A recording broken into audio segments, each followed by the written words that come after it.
ഭരണഘടന എന്നത് കേവലം ഒരു നിയമസംഹിതയല്ല, അത് കാലവുമായി സംവേദനം ചെയ്യുന്ന ജീവിതത്തിന്റെ ചാലകശക്തിയാണ്. ഇങ്ങനെ പറഞ്ഞതാര്? Doctor BR. അംബേദ്കർ. എഴുതപ്പെട്ട ഭരണഘടനകളിൽ ഏറ്റവും വലുത് ഇന്ത്യയുടെ ഭരണഘടന. എഴുതപ്പെടാത്ത ഭരണഘടന ഉള്ള 2 രാജ്യങ്ങളുടെ പേരുകൾ: ബ്രിട്ടൻ, ഇസ്രായേൽ. കണ്ടെത്തിയതിൽ വച്ച് ഏറ്റവും പഴക്കമേറിയ ഭരണഘടന സുമേറിയൻ ഭരണഘടന, ഇറാഖിന്റെ തെക്ക് ഭാഗത്ത്. സാധാരണ നിയമങ്ങളെയും ഭരണഘടനാ നിയമങ്ങളെയും വേർതിരിച്ച് ആദ്യമായി പഠിച്ചത് ആരായിരുന്നു? Greek ചിന്തകനായ Aristotle.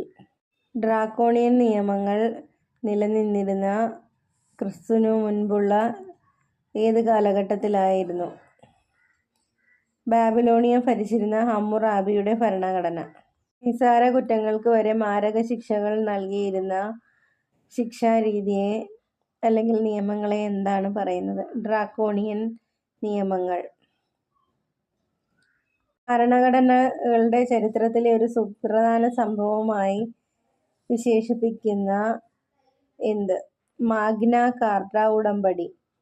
എന്താണ് മാഗ്ന കാർട്ട ഉടമ്പടി? ഇംഗ്ലണ്ടിലെ റണ്ണിമീഡ് എന്ന സ്ഥലത്ത് വെച്ച് ജോൺ രാജാവും പ്രഭുക്കളും തമ്മിൽ 1215 ഒപ്പുവെച്ച ഉടമ്പടിയാണ് മാഗ്ന കാർട്ട ഉടമ്പടി. നിയമപ്രകാരം വിചാരണ ചെയ്താലല്ലാതെ ആരെയും ശിക്ഷിക്കാൻ പാടില്ല എന്ന സങ്കല്പം ലോകത്തിന് തന്നത് ഈ മാഗ്ന കാർട്ട ഉടമ്പടിയാണ്.